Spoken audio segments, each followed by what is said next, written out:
Join us sa Chikahan. Tune in to Beshie the podcast, only on Spotify and Apple Podcasts. Also available on my YouTube channel. Subscribe now. Hi everyone! Welcome to the second episode of Beshie the podcast. I am Leonardo Achilles and I am your host. And join me today as we talk about bills, burnout, and boundaries.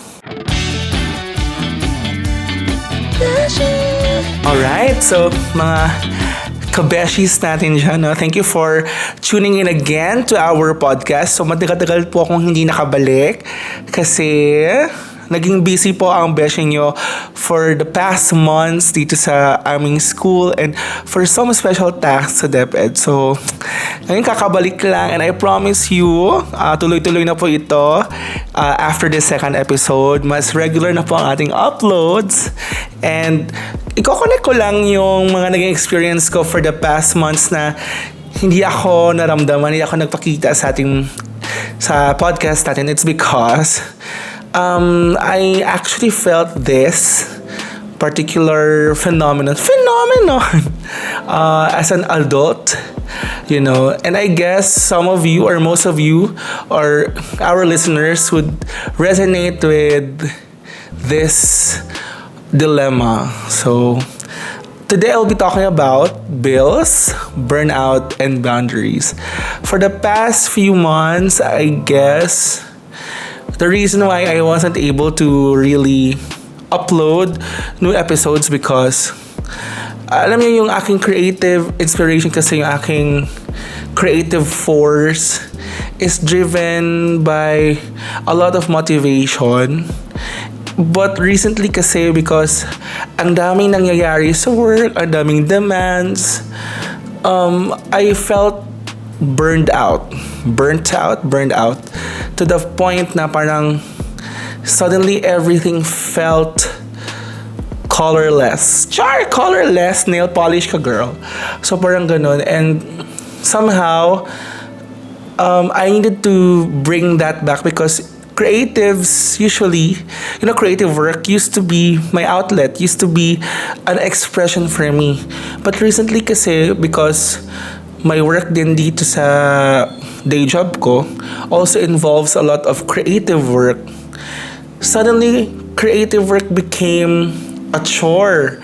It became an obligation, not a hobby anymore, not a creative outlet anymore. So biglang, oh my gosh, marunong akong mag-design, marunong akong mag-layout, marunong akong magsulat, but like, if you are compelled to do it, parang hindi pala ako handa for the longest time, no? Ngayon ko lang din na-realize na, I have to adjust, I have to get to know how to bring forth my creativity if ino-oblige na ako. Kasi for the longest time, I enjoy creating things, I enjoy designing, I enjoy writing.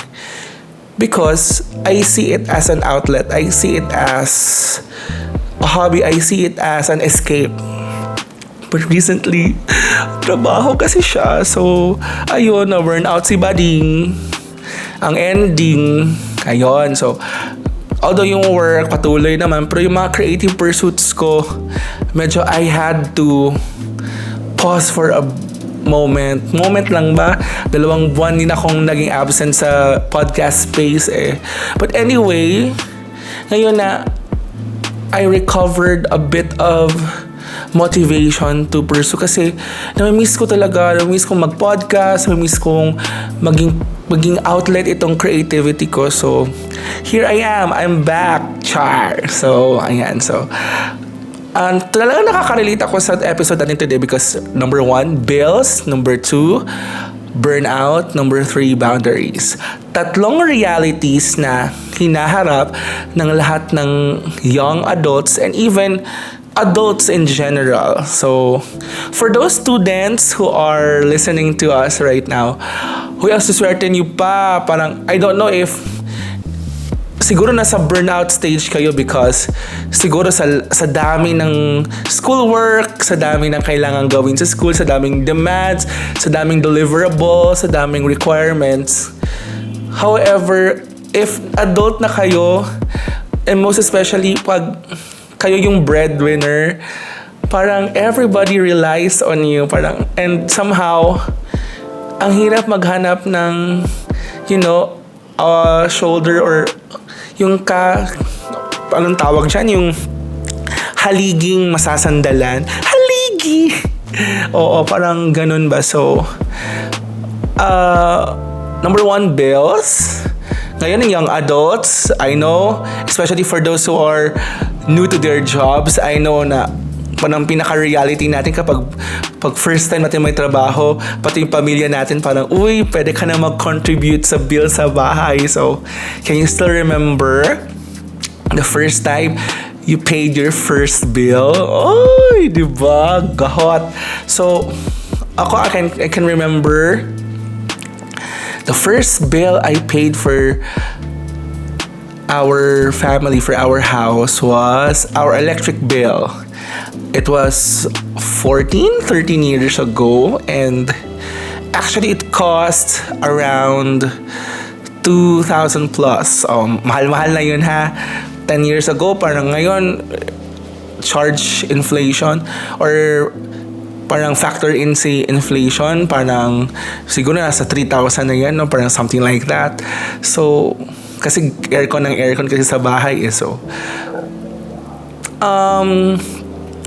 I felt proud when I first did that, pero when you do it every month, parang there's a chunk of your hard-earned money na parang obliged talagang, syempre bahay nyo yun, sa family nyo, nakarely lahat sa'yo. So, di ba, parang, but you have this chunk of money na parang di mo ma-enjoy kasi it's for a greater cause, or parang it's for a cause, or it's for something na magbe-benefit yung buong family. So parang ganon, di ba? Then came more bills. So yung water bill, yung gasol sa bahay, hindi naman yan bill, pero it's a recurrent expense. So, I see it as a bill kasi syempre pag maubusan ka ng gasol, di ba? Di naman kaya mag-electric stove always, or hindi naman ganun kapulido yung luto kapag electric stove, di ba? So, talagang gasol or LPG yung gamit namin. So, oh my God, parang minsan, natitira na lang sa akin is for my daily allowance, for my daily expenses. Kung may matira man, parang happy na ako if I can treat myself sa Jollibee or sa McDonald's, sa fast food, mga once or twice a month.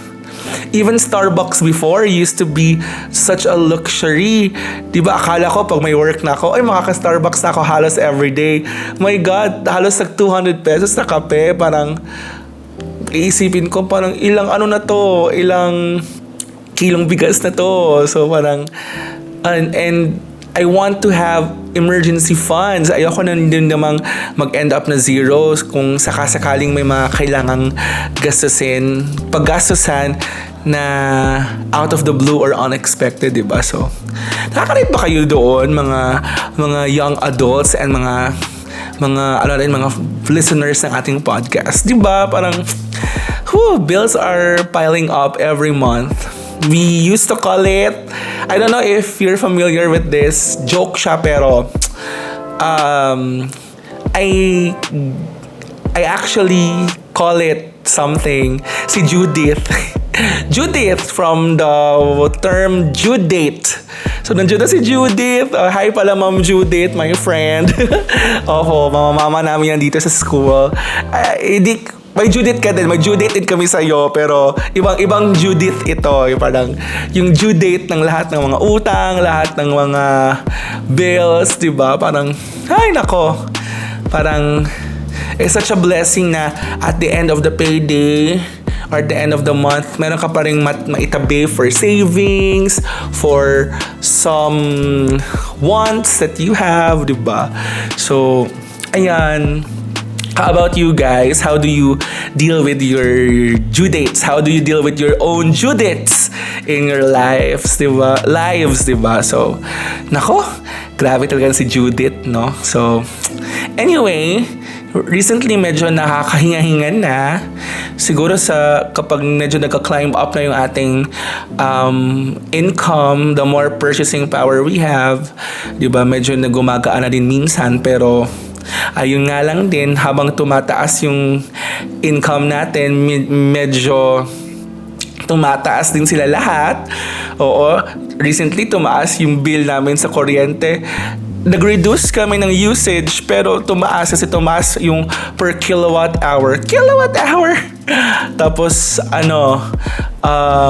yung mga price ng LPG, price ng mga goods and services, yung sa grocery, medyo may panakanakang pag-increase. So sabi ko, ay nako, ang importante lang, patuloy tayong lumaban sa life. Kaya di mo dyan na mahuman, hindi natatapos yung mga due date na yan, no? So, laban lang mga adults, young adults.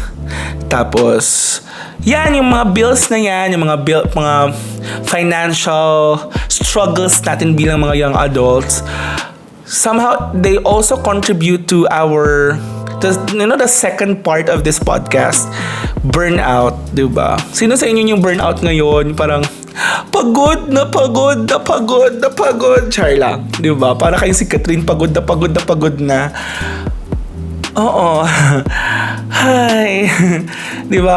How do you meddle or how do you deal with your respective burnout experiences, or dumating na ba kayo sa punto na talagang sukong-suko na kayo, or gusto niyo mang sumuko pero wala kayong choice? Ouch! Di ba? So as breadwinners, parang sarap pag-breakdown, di ba? Ang sarap pag wala. Parang ayoko ka na. But then, wala tayong choice. You have to show up, we have to stand up, we have to face head on all these struggles, chin up, padayon, laban, di ba? But then, tao lang din naman tayo, mga nagkakaroon tayo ng limitations din naman. So, para siguro hindi ako ma-burnout, what I do, call me religious or spiritual, whatever, but I'm not trying hard to be one. Pero ito talagang ginagawa ko. I really pray. I play worship songs. And always kung pinilalagay sa utak ko, for example, if for that day my burnout was rooted from, lack of something or financial struggles, always ko lang sabihin sa self ko, Jehovah Jireh, God will provide. Muhatag lang na si Lord.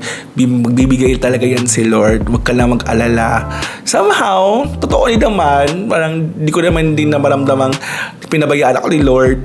Somehow, di ba? Parang, somehow He leads us to solutions. He leads us to providence. Providence ba yung ganon? Or He leads us to blessings. Parang ganon. So, pero if the burnout stems from, emotional experiences. Kasi hindi lang naman pera problema natin sa mundo eh. For example, may mga tao talaga sa mundo, bossing mo, teacher mo, kapitbahay mo, nanay, tatay mo mismo. Alam mo yung nagbibigay ng unnecessary pressure, unnecessary tension sa life mo. To the point na ang sarap i-cut off, but buti sana kung regular lang yan na tao or it's anybody. Pero kapag kapamilya mo, kapag bossing mo, kapag you have to deal with that person every day, parang paano ika-cut off yung mga taong ganoon? But parang yun pa rin, parang it's a matter of strong will, parang ganoon. Parang kasi if you give in to to the pressure, if you give in to all the noise, you lose yourself. Kumbaga, ikaw rin naman ang lugi at the end kung papatalo ka. So, ayun. So, somehow, the burnout leads us to escapism. So, somehow naghahanap ako ng paraan para maka-escape. Before, oh my God, I'm so matakaw talaga. Before, my escape used to be food. So, kapag napapressure ako, kapag may mga ganyang problems, kapag may mga financial, emotional, yung nature ng problems, kahit anong problema, I always turn to food. So, yan, kinakain ko lang lahat ng feelings ko to the point na umabot sa puntong nagka-diabetes ang Beshie nyo. So, ayun. So, syempre, nagka-diabetes na and all. So, I had to, control, cut down eating, ganyan. So, somehow, I discovered another escape na naman. Kasi, ganun lang naman yan para ma-numb natin yung mga ganyan, mga burnout sa life natin or mga problems. Sometimes, we need to just escape from everything, diba? So, the second thing I found was, Netflix, watching movies and TV shows. I mean, it may sound so common, it may sound so parang ordinary, but it is so helpful for the psyche, for me to somehow escape. Kasi when I watch movies, when I watch TV shows, parang I get to be transported to another world. I get to be transported to another reality which isn't mine. So, panandalian akong nakakalimot or panandalian akong nakakalimutan yung mga problema. Oo. Hindi naman sa kinakalimutan pala, like shrug off lang and not act on them. Pero minsan kailangan na natin huminga, no? Kailangan natin ng another space sa universe na ito para to chill and to relax, ganun. So, yun. Then, when I already became a bit capable, I also found travel as an escape. Like, pag nababurnout na ako, ito sa mga taga Davao ha, I don't know if you can imagine this, pero before I used to work in 𝐻𝐶 College. So, school ho yan, katabi ng airport. Whenever I feel like everything that is going on is so much na, overwhelmed na ako. You know what? I just board a bus. Any random bus. So, usually, ang dumaraan kasi dyan ng bus, Panabo, Tagum. Panabo is almost 30 minutes away lang yata or almost an hour away from Davao. Tagum, 2 hours away, mga ganyan. So, somehow parang Tagum pala ang pinaka-random na puntahan ko during those times, no? So, I will board a bus, sakay lang ako bigla. Tapos, wala ko anything dala, yung gamit ko lang. Like, yung regular, everyday gamit ko lang. My regular day stuff, gano'n. And I'll just go to wherever that bus heads to. For example, kung patagum siya, edi Tagum. Tapos, ang nagiging escape ko doon, ang sarap-sarap tumunganga sa bus. I don't know if you've experienced it. I don't know if you can relate to this.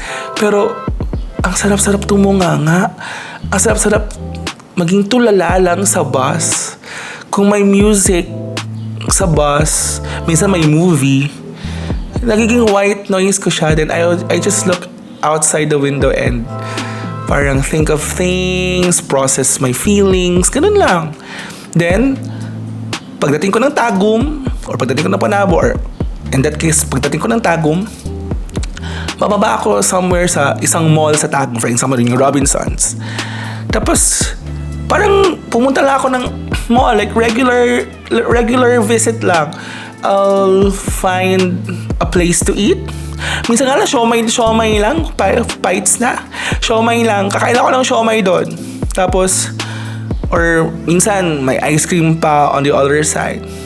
Tapos when I'm okay na, balik ako ulit sakay ng bus pauwi ng Davao. It may seem so parang complicated. It may seem so parang nakakahagard. Pero recalling that experience, I enjoyed it so much. Kasi yung time ko sa bus, although hindi naman natin na-afford always yung time, no, to spend like for travel, pero yung kakarampot na oras na nakuha ko traveling to Tagum and pauwi ng Davao was priceless. Yung time ko sa self ko na nakatunganga lang ako, parang siguro as an introvert, it was helpful for me kasi somehow it's recharging me. It was recharging me. Diba? Ayun. So, bongga, diba?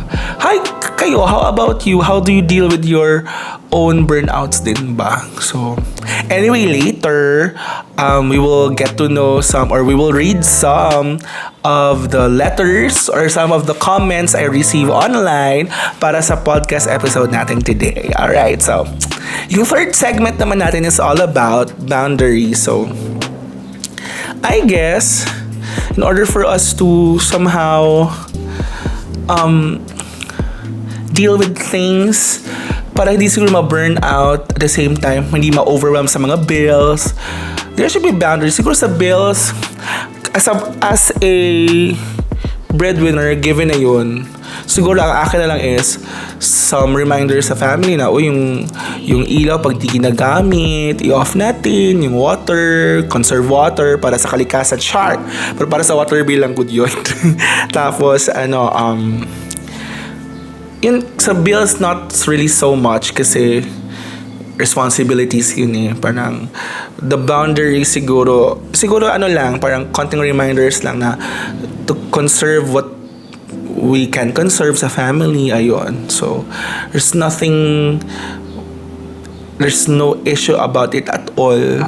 Pero siguro I would reflect on the boundaries bilang adults or young adults. Siguro nagko-follow siya more on para maiwasan natin yung burnout. Siguro that's the reason why most of us fall to the traps of burnout. Kasi aminado ako.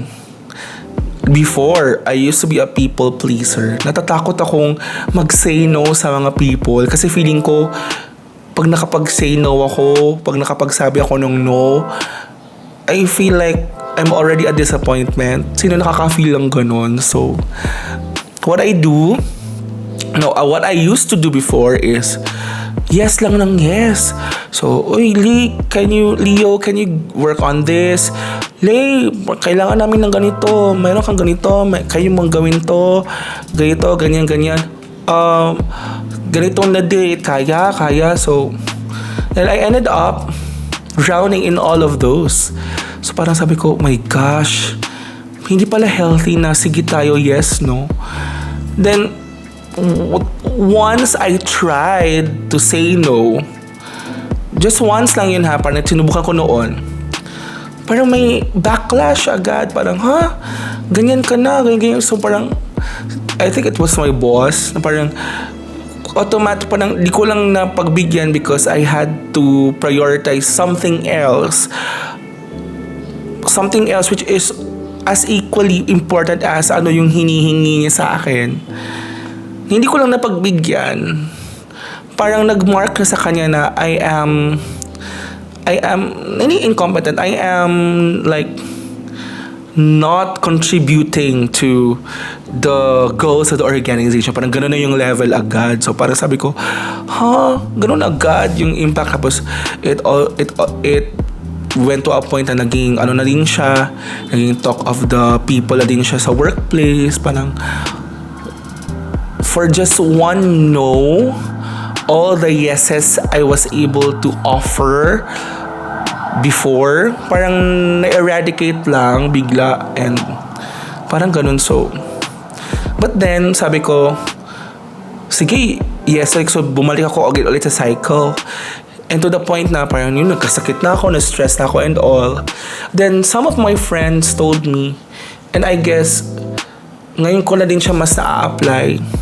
Kasi ngayon nagkasakit na talaga ako. I have chronic kidney disease, I have diabetes. So, parang because of stress, no? So, parang ngayon ko lang napagtanto na tama pala yung sinasabi nila na you don't need to say yes to everything. Kumbaga, yung sinasabi nila minsan na umayon sa Iayon ang trabaho sa sinisweldo, parang ganun.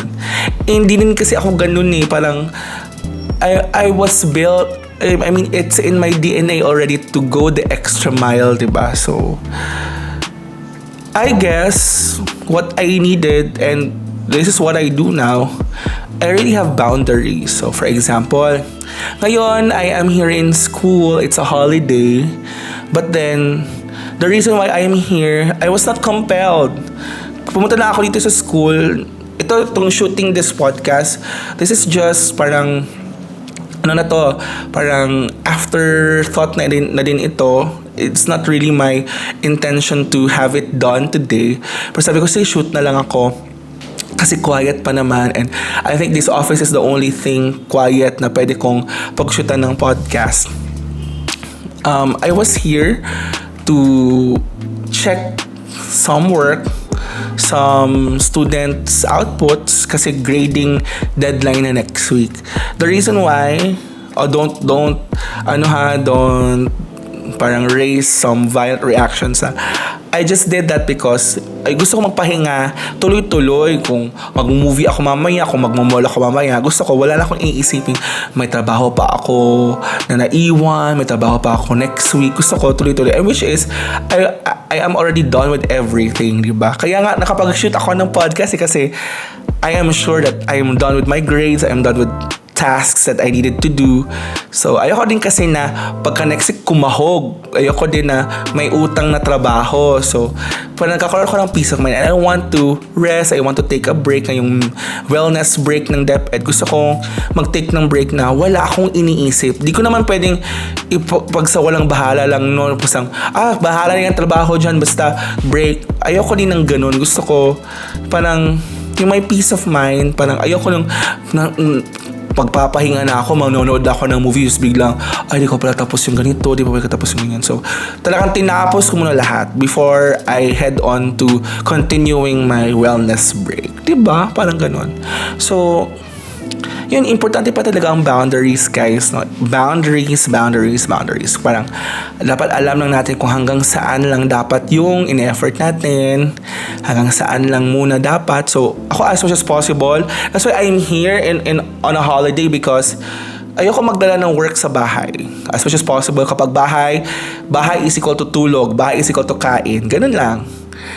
I don't wanna bring work outside work. Ganun na ako ngayon. Di tulad dati na, Diyos ko, pati test paper, pati output ng estudyante, dala-dala ko hanggang bahay. Buti sana na-check, di naman, di ba? Kasi busy din ako gawa ng lesson plan, busy gawa ng slide decks, ng PowerPoint presentations, gawa ng activity sheets. So, ayun, ending, burnout si bakla. Ngayon, I learned how to set boundaries. So, pag work lang.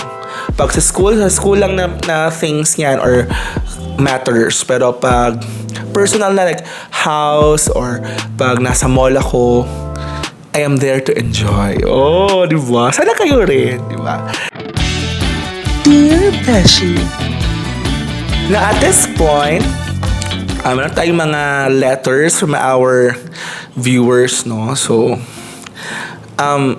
di ko sure kung pwede sila pangalanan. So, I'll just make sure to make use of pseudonyms. Pseudonyms! Okay, number 1, coming from Aya, a BS Psych student. Okay, let me read. Beshie, minsan ay isip ko, nung bata tayo, sobrang excited tayong tumanda. Kasi akala natin freedom na yon. Pero ngayon, kahit legal age na ako, parang di ko pa rin alam kung ready na ba talaga akong maging adult. Paano mo nalalaman yung moment na yon, Besh? Yung ready ka na? Ang hirap ng tanong. Diba? How do we know if we're ready? If we've already really embraced the thought of us being adults?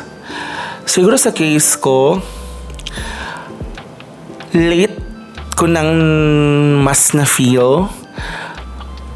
And I guess it was when I lost my mom. way back in 2012, I was 21 years old back then. Parang, and that time, I wasn't even ready at all. Pero parang, because we lost her, she was the breadwinner of the family. She was the main breadwinner of the family. Suddenly, I was placed on the spot ba na, uy, dapat fully embrace yung pagiging adult kasi we didn't have anybody to lean on. Although nandiyan man si Papa, pero our main income generator, parang IGP si Mama, para our main income came from my mother. So, and we lost her during my first year of employment as a private school teacher. So doon ko na there isn't any chance to lay back and parang pag sa walang bahala lang, parang I have to stand up na and be an adult. Like, Diyos ko. Remember ko yung pressure na may ganito, may grocery, may bills, ganyan. So, parang ang hirap pala back then, parang naisip ko, ang hirap pala nung pinagdadaanan ni Mama, no? Parang kailangan niya itong pag-isipan, ano ang ibabayad dito, ganyan. So, ayun. That's when I became ready. Pero, siguro, yun, parang na-force ako to be ready. Pero, siguro, like, I embrace it fully when I started enjoying my own money. When I started enjoying the fruits of my hard work, parang doon ko na fully embrace. So, adult na ako nung una kong travel. Like, hindi siya travel sponsored by my employers, pero parang yung ako mismo yung nag-fund ng aking travel somewhere. I think it was in 2022. Oo, matagal-tagal din before ko na fully embrace na adult na talaga ako. Kasi kaya ko na mag-travel ng ako lang. Parang ganun. Oo. 2022, yung solo travel ko in Baguio. I also traveled by myself in 2018, 2019. I went to the Feast conference, or before it used to be 𝐾𝐿𝐴 conference with Brother Bo Sanchez sa SM Mall of Asia Arena. So parang yun na time, parang doon ko pala unang mas na feel. Pero yung talagang, kasi back then I traveled using my own money, walang nag-sponsor, walang nag-fund. Pero yung unang travel ko kasi na talagang travel na parang walang purpose but just to travel, just to relax, just to, explore, was in 2022 when I went to Manila and Baguio by myself. It was a solo trip, ganon. So, thank you, Aya. Sana ma-experience mo din yung moment na alam mo nang ready ka na, diba? Hindi porket 18 na, parang debut, parang oh my God, I'm an adult already. Parang di naman sa ganun yun, diba? So, thank you, Aya, for your question. Next is from Carl. 20, a communication student. Okay. So, minsan may Bisayas, tinatagalog ko lang ha. So, ito. Kahapon, habang nagsuscroll ako sa Instagram, napansin ko yung mga kaklase ko. May business na, may plano na sa career. Ako, wala pa rin idea kung anong gusto ko. Normal ba to, Besh? O dapat may direction na ako by now?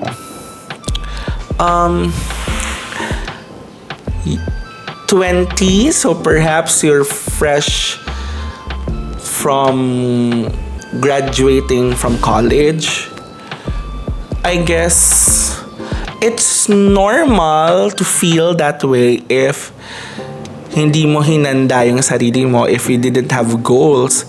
Pero ako kasi, I believe na as young as we are, even with my students sa senior high before, even ngayon sa junior high, grade 7, 8, 9, and 10, I always remind them to set goals, to think of what they see how do they see themselves in a few years. Kasi ang hirap pag nandun ka na sa edad mo, tapos bigla ka na lang, di ba, haharap sa mga realidad ng buhay and you don't have a plan, di ba? So,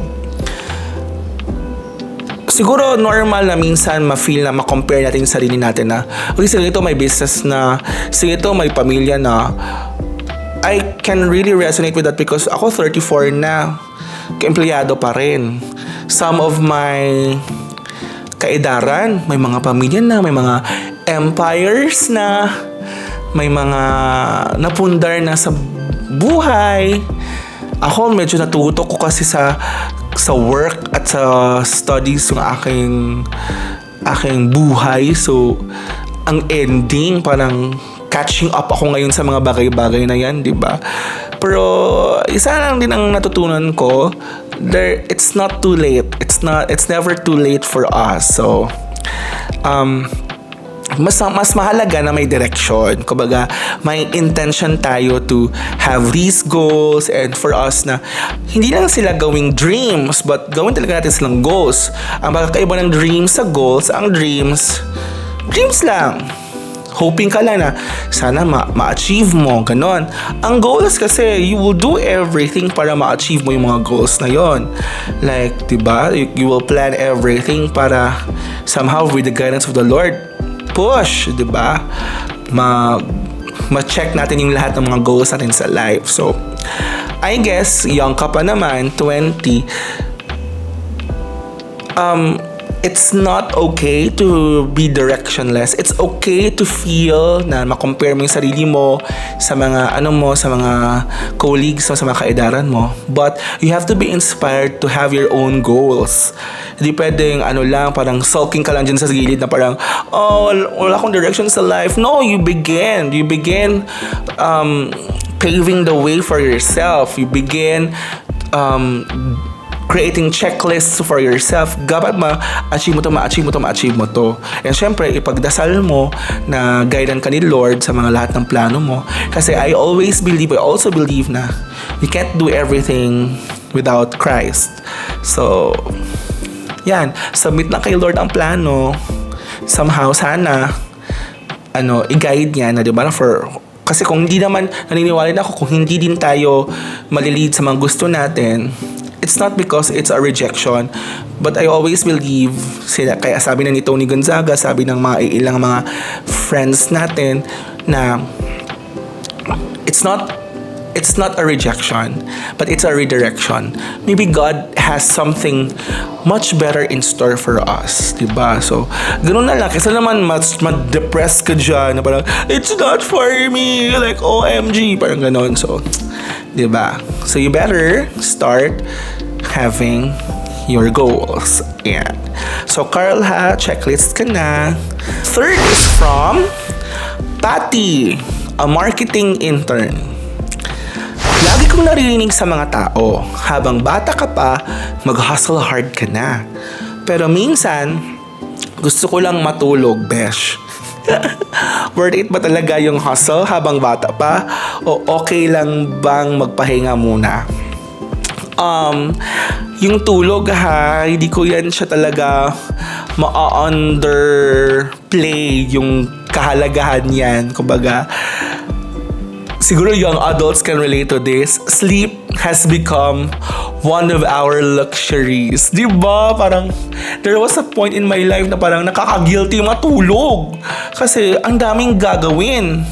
Tapos, alam niyo yung feeling na kapag nakatulog ka na kahit ilang oras, kahit ilang minuto lang na maidlip ka, ang sarap sa feeling. Diba? Pero yung guilt afterwards, parang, I spent this length of time to sleep. Parang, diba? Matulog ka kung kailangan mong matulog. Do not deprive of yourself. Ngayon ko lang napatunayan yan. It's one way of setting boundaries. Kung kailangan ng katawan mo ang tulog, So pag nanghingi ng tulog ang katawan mo, ibigay mo. Matulog ka. Yang trabaho, pwede ipagpatuloy kinabukasan. Remember, kaya tayong palitan sa work. We are replaceable. Di tayo Superman na parang kayang-kaya lang gumora na walang tulog. Diba? Kayang-kaya tayong palitan anytime. So, yung tulog natin, i-prioritize natin yan kasi mahalaga ang tulog. Diba? And ako as a creative, hindi ako nakaka-create kapag kulang ko sa tulog. I mean, nawawala ako sa wisyo. Diba? Hindi kaya ng utak kong mag-process ng maraming bagay kung kulang ako sa tulog. Diba? Pero, hindi ko naman sinasabing hindi worth it mag-hustle hard. Hustle and hustle hanggang sa kayang i-hustle. Habang bata pa, habang may katawan pa, habang may kalusugan ka. Pero, boundaries pa rin. Kapag kailangan ng tulog, kapag tulog time na, tulog na. Hindi pwedeng ipagkait sa sarili natin yung tulog, 'di ba? So, ayun lang Pati, 'di ba? Pati, wag ka naman yung parang puyat na there na may eye-bags ka na and all, 'di ba? So, sayang ang ganda mo, girl. Marketing intern ka pa naman. So, usually pag marketing intern, nakaharap natin yung mga clients natin, 'di ba? Bawal nga rag. So, beauty sleep, beauty rest is a must. Char. Okay? From Rhea, a junior accountant. Ano yung junior accountant? Ano kaiba niya sa senior? Charot. From Rhea, 24. Besh, ever since nagkatrabaho ako, automatic na parte ng sweldo ko napupunta sa bahay. Bills, groceries, pamasahe. Pero minsan gusto ko rin gumastos para sa sarili ko, like sa concert or travel. Tapos may guilt agad. Paano mo hinahandle yung guilt ng gastusin para sa sarili mo, lalo na kung breadwinner ka? Ito, kapag responsibility talaga natin at nakaatang sa atin and we don't have any other options, of course, uunahin natin yung responsibilities natin. But it does not mean na we should not enjoy. Nagtatrabaho ka, di ba? Kailangan mo din ma-motivate, no? You're also working for yourself. So, what I do is I make sure my responsibilities are met. Then if I wish to buy something that I want, hindi need that I want, or when I plan to be in a concert, parang ganon, mahal ang ticket, diba? Tsaka minsan kapag yung concert ng mga artists na favorite natin, kung taga Davao ka, kailangan mo munang mag-travel talaga from Davao to Manila. So, that's additional expenses. Of course, di pwedeng overnight ka lang doon. May hotel pa, ganon stuff like that. So, I make sure that my responsibilities are met and I save for the wants that I have. So, kasi gusto ko ma-enjoy ko din yung pera ko. Diba? Mahalaga din yun na ma-enjoy ko yung pera ko. Kasi if you don't do that, you will end up being more burnt out. Kasi nga, hindi mo na na-enjoy. Work by Rihanna, pero all you do is work. Pero wala kang ni-enjoy man lang. Diba? Although, ayokong mag-advocate ng pangungutang. Kasi mas gusto ko yung delayed gratification. If I wish to be in that concert, if I wish to buy that new phone, if I wish to buy a new set of clothes sa ganitong store na mamahalin, I save up for it. Hindi agad-agad na, I have that one agad. Parang I work hard for it. And nagiging extra motivation ko din yun to work harder. Kasi I have a goal. Not only to meet my responsibilities being a breadwinner, but also to somehow buy the stuff or to experience things that I want. Diba? So, yun lang naman yun.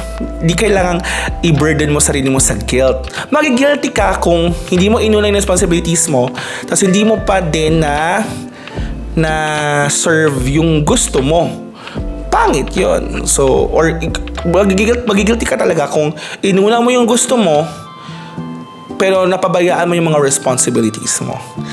So, unahin yung responsibilities, save up for what you want to experience or to buy, then trust the power of delayed gratification. Eventually, mapapaeyo lang din yan, di ba? So, yun lang naman. Huwag ka na mag-guilty, besh. Ipon-ipon din kasi. Ayan. From Neil, a call center agent. Call center? Okay. Last sweldo, sabi ko sa sarili ko, this time, mag-iipon ako. Pero ayun, isang Shopee sale lang. Goodbye savings. Aroy! Nakaka-relate ako dyan, besh. Ayan. Question. Besh, may practical tips ka ba para sa mga impulsive buyer na kagaya ko? You may be asking the wrong person because I'm also an impulsive buyer online. Char lang. Pero ganito, para hindi na ako mabigla sa mga gastusin ko kasi, di ba, part of our expenses din naman yan. Ewan ko ba sa TikTok shop, tsaka sa Shopee, tsaka sa Lazada, may kapangyarihan yung 3 apps na kapag madaling araw. Alam mo yun, yung nagigising kayo bigla, tapos may live ka na mapapanood, may ma-showcase sa mga products, biglang na-add to cart mo na, biglang na-check out mo na. Tapos syempre si COD, di mo na mamalayan na marami ka na palang na-order. Biglang nagdadagsaan sila. May parcel lang dumating sa'yo. Ang rider naghahanap na sa'yo. Ma'am, sir, bayad po. Dito na yung parcel nyo. Parang OMG. Diba? So, siguro, practical tip lang na ma-offer ko sa'yo. Set a budget for yourself, for your online shopping. Tsaka, ito na yung ginagawa ko. I don't press checkout agad. So, ano naman ang gusto ko? Add to cart. Add to cart. As in, like, ang dami kong nalagay sa cart. Pero, kapag sawa na ako mag-add to cart, pag pagod na ako, pag gusto ko na mag-checkout, nire-review ko muna. And I check it with my budget for that month. Ito lang allowed ko na online shopping. Kaya ba? So, ito-check out ko lang yung pasok sa budget. Kapag gusto ko naman talaga, pero hindi siya pasok sa budget, pero alam kong hindi ko kaagad siya need, again, pinag-iipunan ko. So, okay, sige. Nakatenga lang yan siya sa cart ko, sa Shopee or sa TikTok shop. Tapos, praying na baka may voucher eventually the next month, baka magbaba pa or baka mag-reduce pa ng price. Kapag hindi naman, basta sineset ko lang talaga, I will save up for the things na hindi ko talaga kaya ma-purchase based on my given budget on that month. Ganun lang naman, di ba? Yung pagka-impulsive ng kamay natin, hayaan natin yan siya sa add to cart button lang. Pero yung checkout, dyan tayo. Dyan yung filter natin. Kumbaga, checkout ka lang kung need mo ba talaga or if kaya ng budget mo. Diba? So, again, wag naman ipagkait sa sarili. Bigyan ng budget ang sarili sa online shopping. Diba? Kahit gaano kaliit yan, bigyan mo ng sarili mo ng budget for online shopping. Diba? From Jazz, 25, a graphic designer. Tuwing papasok ako sa work, parang may heaviness na di ko ma-explain. Di ko alam kung burnout na ako o tinatamad lang. Paano mo nalalaman, besh, kung pagod ka lang o talagang drained na yung soul mo? Ako, I would know if I'm already drained, if I'm already burnt out, if things don't sparkle anymore. Char? Diba? When I say things don't sparkle anymore, yung mga things that used to give you joy don't spark joy anymore. So kapag ganun na, parang sinasabi ko, uy, wait lang self, di na yan tama, parang gising na, bawiin mo na yung sarili mo, ano nangyayari sa'yo. So doon na ako naghahanap ng way para ma-motivate ulit yung sarili ko, yung i-recheck ko yung mga boundaries ko sa life, kung baka may lumampas na sa mga boundaries na set ko, ganoon. So recently ko din yan na experience ulit na parang drained na ako kasi parang things that I'm doing, things that I used to do, used to make me feel happy. Kasi it's a creative outlet. But recently, it became a chore because it became an obligation. Okay lang once, twice, pero kapag nagiging perennial siya kasi trabaho siya, yun yung nagiging difference. So, yun, a matter of adjusting, a matter of setting my mind, a matter of, introspection, ganyan. Parang kinakausap ko sarili ko, parang, then reviewing all the boundaries I set. Eventually, nakabawi din naman. I'm here again, diba? Ganun lang naman yun. And again, one thing that helped me was to take a rest, like to breathe and like do nothing at all. Yun. Parang give yourself a break. Yun lang. And eventually, na-realize ko na all the heaviness, all the draining of the soul came from loss of boundaries again. So, yun. Binalik ko lang. I make sure na reinforce yung mga boundaries ko sa life. Nakabawi-bawi din naman. And somehow, I began to feel happy about doing stuff again. Diba? Ganun lang yun, Besh. The last question for today is from Lara, 24, a marketing assistant. Besh, last month nagpa-medical leave ako kasi sobrang pagod na ako. Hindi ako physically sick pero emotionally drained. Tapos may comment pa yung kawork ko na, di wag ka na magtrabaho kung pagod ka na. Ang sakit, Besh. Paano mo hinahanap yung guilt ng paghingi ng pahinga?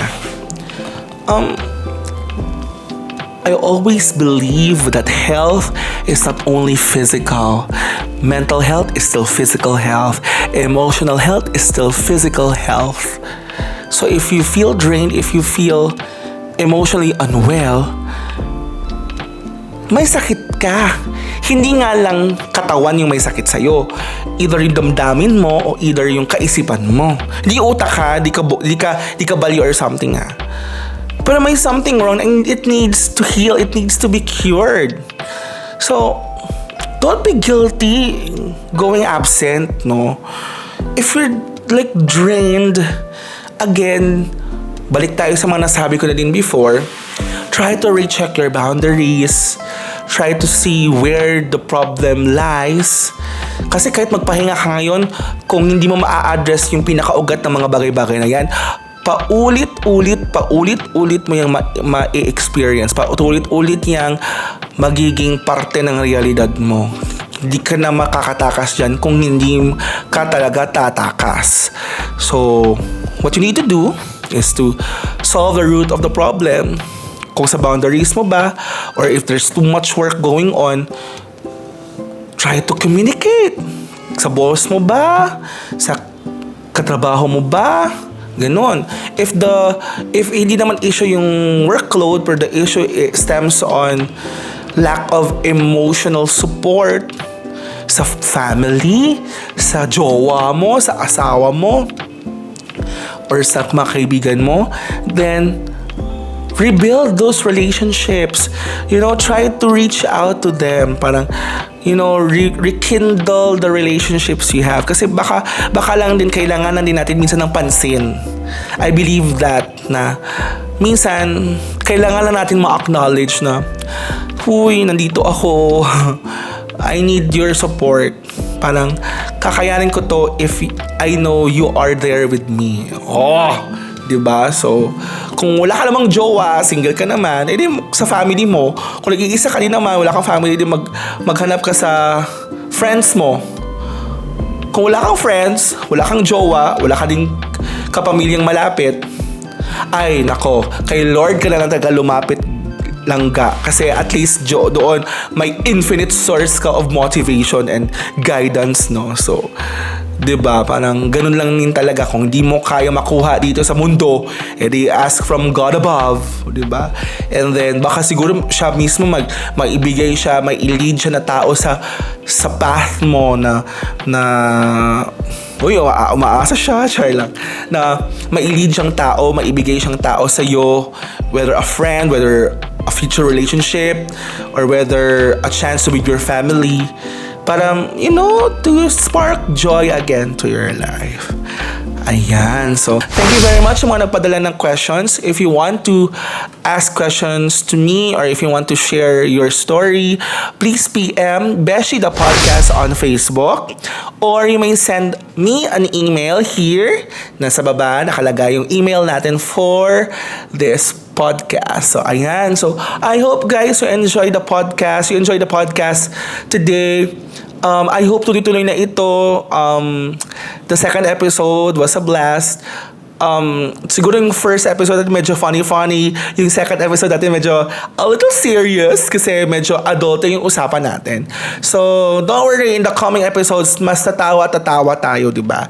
So, ayan. So, thank you ulit sa inyo and I hope to see you again next time on the next one. See you guys. May God bless you. Like and subscribe. Follow me on TikTok at Achilles Slay. Bye!